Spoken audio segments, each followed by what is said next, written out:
Hi, I'm Michael Hartman. I'm Naomi Liu. And I'm Mike Rizzo. And this is OpsCast, a podcast for marketing ops pros and RevOps pros. Created by the Mo Pros, the #1 community for marketing operations professionals. Tune in to each episode as we chat with real professionals to help elevate you in your marketing operations career. Hello, everyone. Welcome to another episode of OpsCast, brought to you by marketingops.com, powered by all the Mo Pros out there. I am your host, Michael Hartman, flying solo today, but not totally solo. I have a great guest joining me today to talk about how marketing ops may be a path to other ops roles or COO, things like that, is my friend Stephanie Valenti. Stephanie has over 15 years of experience in B2B sales and operations and is a 3-time executive operator across multiple industries. She is currently Vice President of Sales for the accounting channel at Bill, an innovator in the fintech space. She has a passion for scaling teams, building processes, and cultivating a winning culture, as evidenced by her executive roles at 3 record-breaking companies that achieved triple-digit growth. She is also a creator and facilitator of executive-level courses at Pavilion, a leader of 2,000-plus member CRO group, and a startup advisor for Hatchet Adventures. Stephanie, thanks for joining. Oh man, that was a mouthful of a bio. Thank you, Michael. I appreciate it. It's awesome to be here. I always feel like I'm trying to rush through that, so I need to slow down a little bit, I guess. But I will say, like, we are both so Dallas, the Dallas area is winning on this episode since we're both in the Dallas area. Texas. And hopefully it is we are actually getting the real sort of like leaving summer, moving into fall, because we had that fake one that happened about 3 weeks ago. Yeah, before it was the a time. Yeah. So fake end of summer. It always happens sometime in August. But yeah, now we're looking for humidity and storms again. It's just that time of year. Yeah, for sure. Well, good. Well, so I wanted to get us going on this topic. You and I have definitely talked about this in terms of like even you've given me sort of feedback on from my career standpoint as well. But why don't we start with this though? I think you have not really been in marketing operations. I think you've had marketing operations under you at places, but you've mostly been in sales and sort of general operations a big chunk of your career, at least lately. Yeah. I think it'd be interesting for people to hear your career path a little bit and it may be lessons learned as you've kind of moved in and out of some of these different roles that might be useful for our audience, mostly marketing ops folks. Yeah. That's it. My career journey is a mouthful because it's definitely not something that you would see that's typical, really out of, I don't think anyone has this on paper. Like, it's just weird. So, I started in sales. Before I started my professional career, I was in restaurant, right? Which in restaurant is operations, right? We were running. Oh, yeah, totally. Yeah, it was total operations. And I moved up really fast in a restaurant and someone looked at me and were like, you got to get into sales. Your personality is big. Like, you're so hungry. You're always asking what next. And I'm like, I didn't think I was a salesperson, but all right. And what I noticed, though, when I got into my sales career is I was so operationally minded that it actually supported my success throughout my sales career. So started in sales, was doing field sales, back in the day when there was MapQuest and you had to like go from place to place. We didn't have I was just talking to my wife about us. Because we do a lot of driving trips. And I was like, remember when we had to like do a MapQuest map, print it out, and usually multiple like variations on it, and we would have it in the car with us. Totally. That's how I got my cut in my sales career. And we didn't have marketing operations back then. And surprisingly enough, I'm like really dating myself. The only marketing support that the sales organization had was field sales support. So like if we needed a custom like one pager or we were going to an event, like that's all we had. And there was nothing, we didn't get leads from marketing. We didn't have like any type of co-branded campaigns. We didn't have anything. It was all sales led. And so I did that for 8 years and had no idea how a marketing function could actually support a sales function and a cohesive go-to-market. Now, this was a long time ago, right? So as I got my first, so I was there at that organization for 8 years. I did multiple different leadership type roles, got into my first executive role, which was a like DTC e-com product-based company that wanted to build out a B2B engine. So if you think about that, though, it was all marketing. It was entirely marketing led, and there Sure. was nothing but marketing ops people all over the place, and they were speaking in 3-letter acronyms, and I didn't know what any of it meant. Right. And so coming from like an enterprise giant company that was all sales led to a marketing led organization, it took me a while to understand how they were going to fuel my pipeline, how they were going to work within my systems to help me operate my business and my demand better. Right. So Sure. I got to learn about that for the first time. And it took me a minute. Right. I think in the beginning, I really fought and it was like, no, we can be sales led too. We can be sales led too, instead of embracing and like bringing the cohesive nature of sales led and marketing led together. I feel like I battled a lot. I have so many things going through my head right now, Yeah. but one in particular that is top of mind for me lately is that I believe I think this is a really valuable experience, either being in a role that you have to work with on a regular basis. So I was in sales for a very short period of time, wasn't my thing, but I use that experience very much in how I think about marketing ops.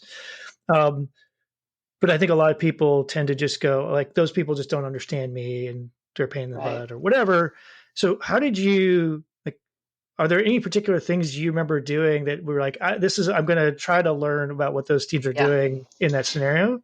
Yeah, I mean, I remember sitting in my first like executive recap monthly meeting, and the guest speaker. So I had a counterpart; they were a CMO, and the guest speaker that month was their senior director of demand gen. Sure. And they came in and started walking through all of their metrics and their performance, and I didn't understand any of it. Like, I legit didn't. And so it was a vulnerable moment for me. Like, I'm an executive, I'm sitting at the table, right? And I have to go to somebody within the marketing department and say, hey, I have no idea what you just said, and I need you to walk me all the way through it. And I did that, right? I said, walk me through. Like, I didn't come from an organization that had marketing support, demand gen, any of these things. I need you to walk me through it. And they did. Did I get it on that first round? No. Like, marketing is complicated, right? Yep. Sales is not as complex, especially back then it wasn't.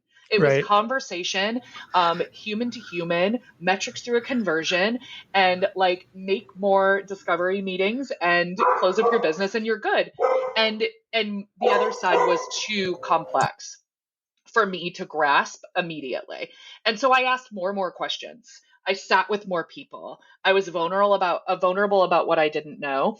And this was also a time before RevOps was popular. It was just coming to the surface, right? So you have Salesforce and you have, Marketo and all of these systems, and they were sitting with our technology team that was running it, but it was supported by. And the head of sales, the SVP of sales, which was my role, I was responsible for territory cutting and like looking at the performance and conversion of the teams, creating the commission statements, right? So like I didn't have any type of like support structure of people that I worked with. But to answer your question, vulnerability. You just keep asking, right? I don't know what this is. I don't know what this is. I don't know what this is. How does it help me? So I'm just one follow up. So because you said you were vulnerable, I am curious.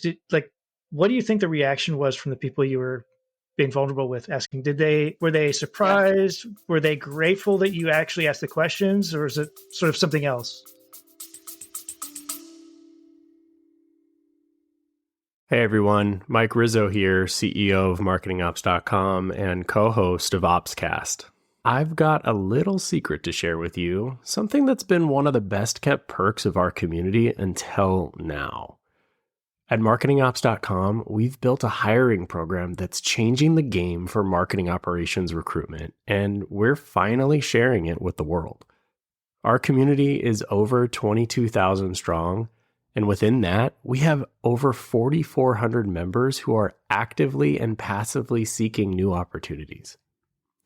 These are seasoned professionals with skills and experience spanning platforms like HubSpot, Pardot, Marketo, and so much more. Plus, we can help you fine-tune your outreach, targeting exactly the right candidates by region, years of experience, seniority level, or even agency experience. But here's the real cherry on top. When you hire through our program, your new team member gets a free membership or a virtual ticket to our annual conference. From day one, they're not just stepping into a new role, they're getting access to the training, networking, and support they need to hit the ground running. So, if you're ready to unlock this incredible opportunity, it's time to let this secret out. Visit marketingops.com and find your next star teammate today. Thanks for listening, and as always, keep optimizing. I think it was a blend of the two. They knew the background that I came from, and they knew that I was there to build the B2B channel. And they had always been the direct, like DTC channel. And so they knew that that was going to come with a different skill set. So I didn't necessarily feel like they were going out of the meeting and being like, what the heck? How does our executive not know any of this stuff? But at the same time, I think it was surprising, just as surprising for them as it was for me, that that is not historically something that was a part of legacy field sales of the past in a B2B world. Like, it just wasn't. So I think it was surprise on both sides, but a lot of willingness. They ended up hiring a B2B marketing director for me to work and kind of be like a liaison and peer that I would work with. And their marketing ops people would join us in meetings. Once a month, we would have like full sales and marketing leadership meetings with ops there to talk about what's working, what's not working, as we started to get a lot of demand from our marketing team and all of our channels. And so it worked out well, and I learned a crap ton in that role. But COVID happened, right? Right. And it was a furniture company, so yay me. Hey, I was at an event company when COVID hit, so you get it. Yeah. So I just, that's when I actually took off my hat and was like, I started in ops. I've run sales organizations. I think I'm going to go put my ops hat on for a little bit, because I want to relearn how to use my brake pedal a little bit, slow down, make good operational decisions. And I took a COO role. So I went from SVP global sales, kind of a mid-market, 400 million type company, down to like a $30 million company as a COO running manufacturing. Like, I'm talking like demand generation, supply chain, the labor floor, and then of course finance, and our general like operations team. It wasn't a lot of like sales and marketing ops per se. It was more traditional ops. Right. So went over there and it was awesome. It was nervous about it, right? Because I walked out onto that like manufacturing floor, and I'm in like dress pants and heels, and people are looking at me like, what the heck is going on here, right? And I was intimidated. I don't know how these machines work. Like, I don't know how to do their jobs. And everything I had led before then, I know how to do their job, right? I didn't know how to do their job. So that was interesting. I realized though that it's not so different than leading a sales team, right? They need to have really clean process. They need to have the right structure to be successful. They need to have the KPIs that will help them be successful, and then they need to be managed and supported, and they need to have fun. And so we brought that to there and had just a lot of success. It was a fun time.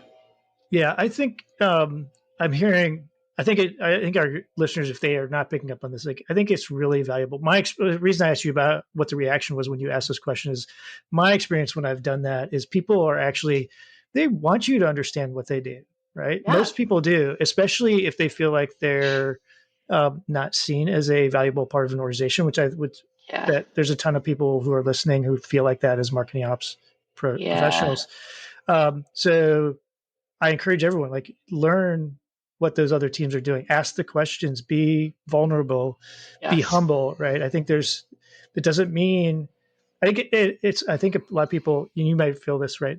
Feel like that's a sign of, lack of confidence, or not, Right. that you don't know what you're doing. But I actually think it's the other. Like, if you're I willing to agree. ask the question, like, I just don't know, but I want to learn, right? I think Yeah, that comes across as actually the opposite of that, right? I I think it agree. shows a lot of confidence that you know what you know and are willing to admit, like, I don't know this, but I know I can learn it, and you're the person Yeah. who can help me. Yeah, yeah, I 100% agree. And I've continued to use that. It feels like a risk, but to your point, Michael, it's not. It's not a risk. It's putting yourself out there in a sense where people want to show you how they win, how they do their job. People are native teachers. Like we Yes. want to teach people. We want to show off our tricks, right? Yeah. And so, yeah, you're 100% right there. Yeah. I love that. I love it. Total. This is a totally random one, which I know will come out of the blue, maybe, but it's interesting to me that you talked about early on, like, you were in sales, you moved to sales, someone suggested it, and you did that. I'm still fascinated that there. I think I've heard now, because I used to think there were none, basically, but I think I've heard now there are a handful of, like, colleges that teach sales. It Yeah, still stuns me that there are so many people who go into sales, yet there is no, like, in the formal education system, right? There are yeah, very few programs that do that. I know there are lots of outside, like, independent things, right, that teach sales yeah. methodologies and sales, all like that. Does that still surprise you? I'm just like totally. For sure. For sure. It's like so I have a college graduate, right? So my son went to school for marketing Mhm. and advertising. And guess what he's doing right now? He's selling. He's Yeah. selling. He's an SDR, right? He didn't go to school for sales. He didn't when he was in school, he didn't want to do sales, but that's the job he got, right? Yeah. And so it's interesting. There's so many people selling out there. It is a craft. It's something you need to learn. It's something you have to have an unbelievable business acumen for, especially if you're, selling into Hmm. the B2B space. And who's teaching you that? Nobody. Like it's Well, on a yeah. whim, right? So your leaders have to teach. So if this was a sales coaching and leadership podcast, we could talk about that for the rest of the time. But Sure. um, but yeah, it's a gap for sure. Yeah, it's interesting. Yeah, I it just still surprises me to this day that yeah, like, when I think about that. All right, well, so let's get into this. You've clearly kind of navigated, and it sounds like with some intention, right, about these yeah, different roles and what you were doing. Some was opportunistic, I guess, but yeah. so one of the things I'm hearing, there's clearly, you brought up revenue ops, right? That's a new thing. Now I'm hearing people talk about go to market ops, and I'm not sure personally, like, what the distinction is there, other than I think some people are.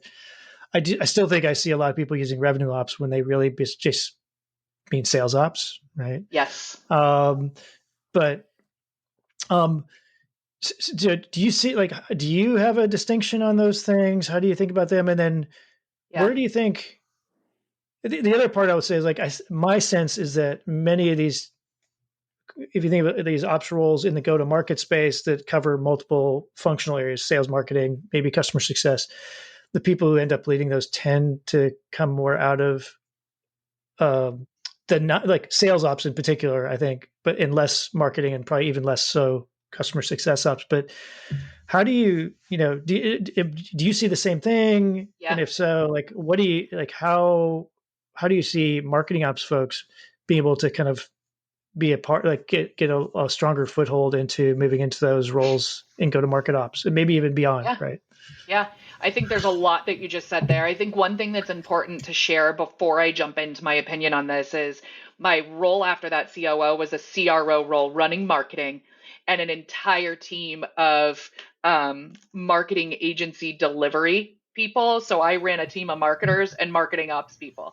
Yeah. So I did get embedded in what your world looks like for those of you listening and understood real quick the world that you lived in and the way that um, your stakeholders are requesting things from you and maybe the lack of appreciation that you can have in your role. So I wanted to just caveat that in there. And so as I transition though to answer your question, it's tough. Like the first thing that comes to mind for me, Michael, is all depends on the business.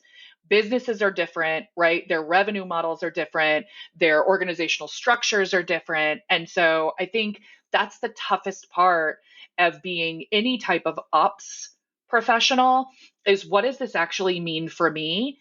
And where am I going to report? What work am I going to be doing? And how am I going to be supporting and navigating the growth of my world? And so if I think about all of the different places I've worked, whether it be in services and agency, right? Or product or like program, right? I've done a little bit of everything at this point, and now I'm in SaaS and fintech. Like every single role would have done that a little differently from a marketing ops to rev ops, sales ops standpoint. You are right that go to market ops, right, is coming, which is, let's be real, it's like rev ops, right? It's like kind of the same thing of what rev ops should have been. I do think that that came from the evolution because it's lagging, right? It came from the evolution of a role like what I was in my CRO role. My CRO role was a go-to-market role. I ran marketing, sales, delivery, rev ops. We called it rev ops, right? And product. And so, of course, I had one person that supported me in making sure that we were getting all of the things from a marketing and a revenue or sales standpoint, and even our delivery service that I needed. And so we had that team. If I look at what a public company, I'm in a public company now, right? We have a revenue operations team and I have a marketing operations team. And so these guys over here are doing everything post lead, right? And over here it's pre-lead. And it's it creates some like friction, right? So we're actually like looking at that because we just had an organizational structure change at the top where we moved to a CCO model. Well, now it's like we have two different teams and should we be one? And how do we do that? And so chief commercial officer, chief customer officer. Okay. So anything that touches the customer, right? So if you have sales, marketing, and all CSM world under one roof, why should we have multiple teams that are separated by different VPs when we're trying to go towards the same goal? And so right, wrong, or indifferent, it's hard to answer you with direct, this is what I believe. I think you have to follow the structure of your organization and like make sure that no matter what, your ops team is very well aligned with the person at the helm that's making customer decisions. Yeah. Well, I think you hit it in what you just said, like when you added if we have the same goals, right? And to me, that is a big miss in a lot of places, whether marketing ops and sales ops are in different kind of roll up to different people, or if they're under one leader. To me, the key is like, are they aligned together on what the goals are for, call it that revenue engine set of teams, as well as the related ops teams. Yeah. To me, that's the key that's missing. And speaking the same language, which again, to me, comes back to, I see a lot of marketers, to your point, like who speak in a language that's different than sales. I agree with you. The sales ones tends to be a much simpler thing. And they're lucky, right? If salespeople are pretty, like you win or you lost, right? A deal moved forward, it didn't move forward. It's very clear, where marketing is just, it's harder to quantify. It has a lot of qualitative overlay, right? Yeah, absolutely. It's a good lead. It's a bad lead. It's a sure. Yeah, it was a good campaign or bad campaign. It was this branding campaign we didn't generate any near-term leads, but we look back 2 years ago, and so I think there's a challenge there. But I think again it goes back to like you need to make the effort to understand what those are, so that you can work together on, like, even if you can't go like these are the exact metrics, maybe you have proxies for things that you agree on, but the key is agreeing on them. Yeah, that's right. Yeah.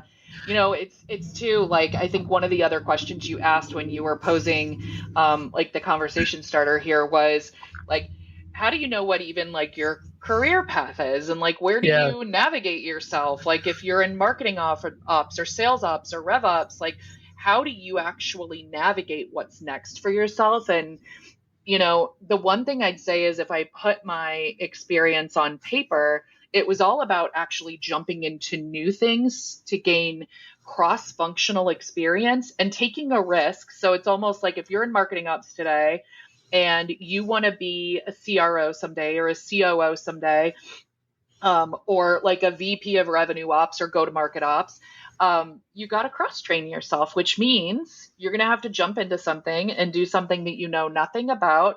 And it's going to be totally scary, but it's the risk that you take to diversify your experience. And that's what would be important to me. So for example, if I think back to my CRO role, if someone came to me and was doing purely marketing ops function and said, I want to grow in my career advice would be to them, go in sales ops for the next year. Yeah. That's what you need, right? And so then you can kind of create your own path from there. Yeah, I do some coaching, and some of it, I where I really like to do it is with people who are kind of in those transition team, either leading up to it, going through one, or just past one, whether it's going from an individual contributor to manager or going from one sort of functional area to another, because I think there's a lot that is required to manage that and kind of like it. And I think you're right. I think I've gone through roles where, something was part of the role that I had never done before.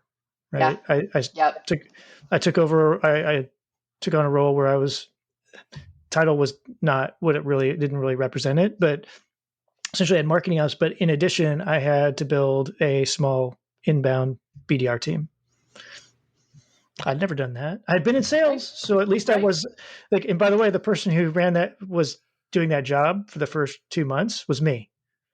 Yeah, I was in a new industry, new company, doing something. But I at least was willing to go out there and go like, okay, I'll ask the questions. Like somebody comes in as a lead through the website, I'm going to go ask them like, be clear, like, and my work-life balance, even though I hate that phrase, was out of whack for a while, but it was worth it to learn it, Yeah. And I think, there's a lot of fear of, back to what we talked about, of just unknown. There's a fear of unknown. I'm the best at what I do right now. Am I going to get forgotten? Am I going to be able to do this? Am I going to be good at this? And, someone said something to me once. They said, think about like the absolute worst thing that could happen. So imagine you made the decision. Think about like the worst. I'm like, well, I could get fired, right? Yeah. Like that's the worst. And then it's like, okay, do you think that you would get a severance? And I'm like, probably. I have a really good relationship within this company. I've invested a lot. I've given a lot. And so like, would you be fine? Like, would it be okay? Like, would you make it? Would you be able to get through it? And I'm like, you're probably right. I would. And it's like, so there's no risk here, right? Like, go learn something, go take a chance. And I promise you, like, people that don't take risks, it's not as exciting as a career trajectory if you're somebody that can. And with that question, like, really, like, nothing's really that scary. Well, and I think you're like the point. You and I both, I think, have kids in similar age groups. One of the things I see from them sometimes is fear of trying something new because they don't want to fail. And I'm like, usually in almost all cases, right, two things are true, right? One is most people aren't paying that much attention to what you are, right? They're not all watching to see if you succeed or fail. The other is like usually the fear you have is way bigger than the actual potential downside. Totally. Yeah. And so it's like sometimes it's like you've got to get over that, and it's hard because our monkey brains are sort of hardwired to think about worst case scenarios. It's a survival instinct, but that's not where we are today, right? We're not in a jungle or a savannah somewhere trying to survive.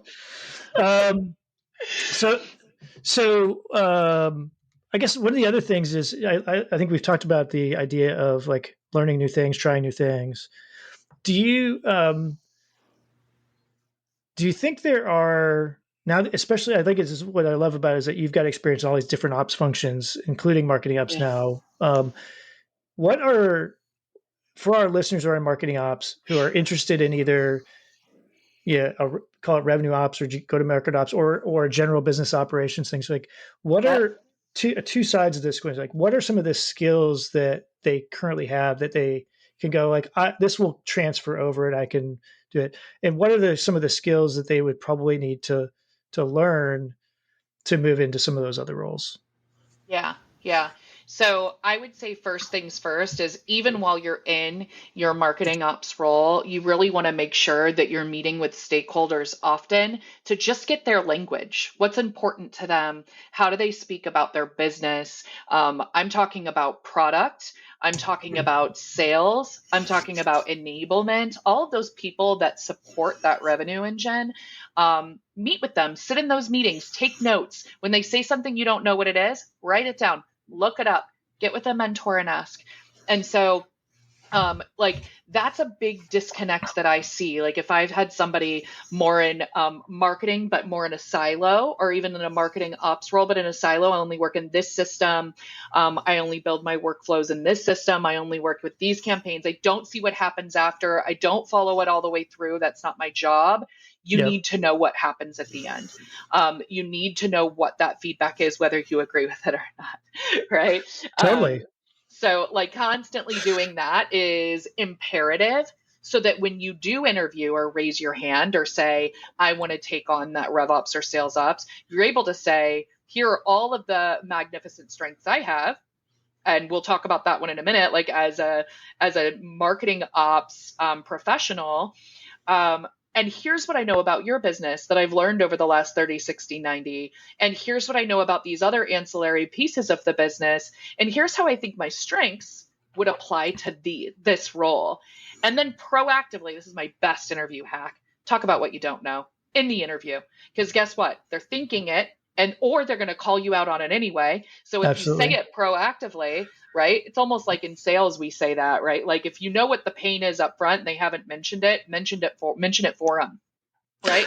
But in this case, do it. Yeah, say, I know that you're going to have concerns about A, B, and C. Let me go ahead and proactively tell you what I've done to overcome those. Yeah. This sounds a whole lot like being a salesperson. The product is you, right? That's right. That's right. Yeah. I'd say my perspective on the strengths that somebody that's been in a marketing ops profession for a long time and wants to come out, here are the things I think they're probably really strong at. Their detail orientation is probably wicked insane good. Yep. They probably are very, very good at understanding data with intention, right? And being able to tell a story from that data. They are probably really resilient because they probably get feedback and pressure from multiple departments often. And they probably have amazing work ethic. Oh, yeah. Right. So those four things for me is like if I think of for any role, those are some of the things I'm already looking for, no matter the role. Right. And they have those at the core. I also think like knowing how to make your systems work for you is something that people naturally struggle with outside of an operational role. And so being able to come with that too for efficiency is also just a huge, huge win. So you take that, and then what do you actually need to learn on the revenue? On the revenue side, you just actually need to learn like how do you speak with the customer, voice of the customer, like what are efficiencies of salespeople, like how many calls could actually result in this, and understanding their conversions and why, some fun A/B testing for them, right? Like there's commission and behavioral things like it's a different role, but not those core competencies are still the same, right? Yeah. Yeah. I think there's like that again, the point about the language and understanding how does that translate and how can you connect the dots from what you were doing is an important thing. I would, I have the one bit I will pick at here a little bit, I guess, is I believe that marketing ops folks should be in a unique position to understand data and things like that.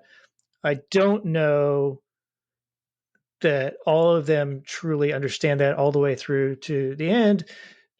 Nor do I believe this. I really believe, and I think it's ironic across all of marketing, in that I don't think that marketing and market ops folks are actually very good at doing the data storytelling. Which okay. So that's my hot opinion. I think they could be. I also think it's a challenge because of what we talked about, right? The nature of marketing Yeah. is it makes it more of a challenge. I don't think it's an excuse. I think people need to be thinking about like they should be understanding like the audience I'm Yeah. telling this, providing this data, and it needs to have a story. And if I'm not doing that, if I'm just dumping data, it's not very Yeah. helpful. Interesting. I would say, like, I'm going to get attacked for saying this, but like, shame on the leaders for that. Like, Absolutely. you've got to train your team to like understand the impact of what they're doing. Like, to me, there's nothing more frustrating than giving someone a task and having them run a campaign or put a new workflow in place and not letting them see this is what you did. Here's the impact it had on the business. And like, can you now tell that story? But if it's not, if it's cut off, like, oh, I executed, I'm done, I'm going to move on to my next task, and I don't get to see that all the way through, that can't feel as rewarding as it could be, right? Yeah. Yeah. Yeah. No, so I could think of multiple ones, but to your point, I think it's important as a leader. If you're a leader of marketing ops folks, I've had people on teams before, like I wanted to put them in a position where they could be in front of people in other teams, in particular sales or sales ops, Yeah. and present. But I would always work with them like here, like I gave them the chance, like Yeah. here's what we need to report on. Go pull that.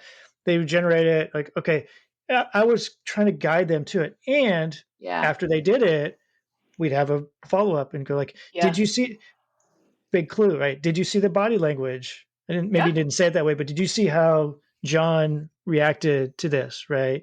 He Yeah. either sort of rolled his eyes or he didn't, like that. Like it's important. Like then you want to learn from that and Yeah. adjust, right? I mean, Yeah. knowing Yeah. Yeah. which I actually don't have not seen, and I'm like you, I'm probably going to get you know, just lots of darts thrown at me for this.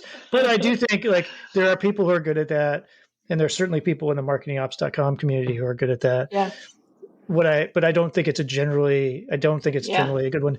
And the last part of my rant about that, I do think it partially, I can blame it on our education system. Yeah, that's And I, fair. and what I mean by that is not like in fact, I have 3 boys who are all really good at math. Not a single one of them until this year, prior to college, has taken a statistics course. They've all taken algebra and calculus and all those, which are like, I'm an engineer by Yeah. training. I'm a nerd like Yeah. that. But the thing I've used more in my career is statistics, which I think is something that should be taught earlier, like understanding data and statistics. Yeah. I think that is a huge one that's missing. Or general curiosity. So I'm awful at math, like transparent, upfront. I'm Yeah. awful at math, and I teach annual revenue and forecasting to CROs. So that was like, what's the disconnect there? That's all numbers, right? It's the curiosity and understanding behind how is this business going to work? Where could those holes come from? Why would this work and not work? Like, you're constantly asking questions. And if you ask yourself enough questions, then you will arrive at the data that you need to be able to support or deny a hypothesis, right? Yes. And so I think even thinking like that today, you don't need to be an advanced mathematician. There Nope. are analysts for that, right? Or other special people within the organization that can help you. But you do need to know what questions to ask. And you do Yeah. need to be hungry enough to know the result. And I'll go back to the very beginning I shared, during my time at that product company where I didn't really know anything. And that B2B director, right, was working with me. We had everyone in that room. And the reason we had them in that room is so that they could see the impact of the campaigns and the things that they put in place and how they supported or didn't, right, the Yep. sales organization's growth. Every company should be doing that to some extent with every level of the organization to get that sense of pride and fulfillment. Like, you have to do that, right? I totally agree. Just curious because I'm a big believer that narrative stories about this are really, really important. So when I had that inbound SDR, BDR team, Yeah. one of the things we started doing was tracking deals or leads that we had handed off and did they turn into deals. And I was reporting like attribution type reporting to the sales teams and leadership. But we started talking about the stories about specific deals and tying that back to the activity. And that had way Yeah. more impact outside of marketing than any of the just raw numbers. Well, always, right? Like people don't walk away and they're like, I can't believe that we grew 13.5% and got this conversion on this. They walk away saying, oh my gosh, look at the impact we made on that story, on that customer, on that vision, on Yes. that, goal. And so yes, like yes with an exclamation point, yes. Yes. Right? Like we've got to tell the fun stories, those cohesive stories. It's got to happen. We got to do it more. This is how we win together, right? Yeah. I think so. I love it. Okay, so let's see. We could go on for a while. So I think let's switch gears a little bit, and this is I want to go a little more into this, like understanding other people. So a big part of where that kind of hit me is when, if I don't know, our audience probably skews a little younger than me for sure, but yeah, I was a big I'm a big fan of Stephen Covey and the 7 Habits of Highly Effective People and the Franklin Covey planner systems and all that. And I think one of the things that he talks about is this, like, seek first to understand and be understood, right? That sort of tenet of the 7 Habits stuff is, and he has some great story. If you haven't read the book, get the book. There's a great story that reinforces that one that I share with my kids all the time when they get annoyed by their friends or professors. But I think, like, to me, that is at the heart of why I think it's really important to try to understand other people and not just react. And I've failed many times at trying to do that, for sure, especially earlier in my career. But is that something that you try to? Is that kind of a similar thing for you that you try to embed in yourself and maybe in the rest of your team? Yes, but I want to tell a story on it because so those of you that have known me or have like been around me before, and even you're probably picking up on it in this podcast, I am a fast mover, like so fast, like faster. I get notes from people like, you are lightning, and like I just can't help myself, right? Like I'm a fast mover. That makes me inherently not good at seeking first to understand, right? Absolutely. What is funny is you think that I would be more practiced and better at that the older I get. I even, like, if you've been on my LinkedIn, you'll see I put posts about seek first to understand all the time. I wrote it on a sticky note and put it in front of my computer. Like I have to remind myself. What I've realized is it's getting harder because I know more, right? Interesting. So I think about it like this. I've been leading sales teams now for, it's been almost 20 years, right? Since I've been leading sales teams. So when I come in, I immediately can be like, I know what's going on there. I know what's going on there. I can see it here in the data. I do my one-on-ones and I'm like, I know exactly what we need to fix. The hardest part is me being like, no, don't do it yet. Like, sit back. Ask more questions, but I know it's going to increase our performance and I know it's going to make the team happier. So it's actually becoming more and more challenging for me as a business leader to slow down because of that aspect. Now, when it comes and relates to, like, when you're in entry level roles or even in like first manager roles and things like that, you want to make an impact fast. You want to have a good impression. And so you start saying and assuming, that's like the number one word, right? And this like seek first is assume. I always say, I hope no one's like offended by cussing on here, but that's all right. We're good. Assume makes an ass out of you and me. Yep. That's what it spells, right? So it does make you look really stupid when you assume things and you think you know them and you don't. So this goes all the way back to the very beginning of our conversation, Michael, about like asking questions, being vulnerable, raising your hand when you don't know, trying not to make decisions quickly, but like overlaying curiosity into your life, and constantly self-managing. To me, it's not an excuse. I'm not allowed to just do it because I've been in business, for so long. I still have to manage myself and put seek first to understand on my computer so that I remind myself, Stephanie, you got to slow down, right? So there's no excuse for it, but that's how I would respond to that. I think it's very interesting that you say that you think it's harder now sometimes now that you know more. And I hadn't really thought about it. I think I have some of that as well.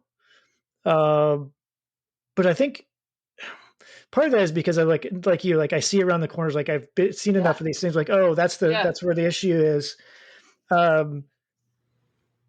What is, I think what I find harder, because I'll get frustrated with, is getting other people to see it too. Right. Yeah. And that's the part that's hard. Like I see it, I know exactly what the problem is. And it should be, to me, it should be obvious to everyone else, right? Who's spent a little bit of time looking at it, and then they don't get it. And then you run into resistance when you try to make change. Yeah. It's so I will say, I feel like I've learned some of that. It's sales, right? I need to make it their idea. That sounds awful, but it's no, but it's totally true. I know where I'm going, but I'm going to ask a question to get to the pain point and say, okay, well, have you thought about this? Right. And so, I mean, people want to be a part of what's fixing the greater problem and the greater good. And they actually, when I do that, I come up with so many like supplemental pieces of information and better ideas. And so I don't, every time I go in, I meet with every individual, I do the magic wand question, right? Of like, if there's something you could change, what would it be? Consolidate that information. And then I come back to the team and I say, this is what I learned, right? Now it's time to like come up with solutions. And, and so that's been kind of my way of, even though I know what's wrong, it needs to be everyone's change, not my change. Yeah. I'm with you on that. So, wow, we've covered so much ground. So much stuff. It's always fun to talk to you, Stephanie. So I think we'll stop there. But if folks want to keep up with what you're talking about, you mentioned stuff that you post, or want to learn more about what you're doing, what's the best way for them to do that? Yeah, LinkedIn all day. I mean, I'm pretty active. I'm not as active as I used to be, but I'm still at least posting like 1 to 2 times a week. So that's because you're like new jobs do that. I know, right? new job. But I always respond to my messages that aren't selling me something. So if you like are in the middle of your like career path or journey and you have questions, like hit me up. I'd love to talk to you and follow along as I post things on just all things leadership for sure. Fantastic. Well, again, Stephanie, fantastic conversation. Thank you so much for doing this. I know it took us a little while to get it on the books. I'm glad we could make it happen. I'm sure that next time, I'm sure Mike and Naomi will be sad that they couldn't be here to be a part of it as well. Yeah. But until next time, thanks everyone for supporting us and listening. And if you have suggestions for other guests or ideas for topics, or want to be a guest or have a topic you want us to cover, don't hesitate to let Mike, Naomi, or me know. Until next time, see everyone later. Bye.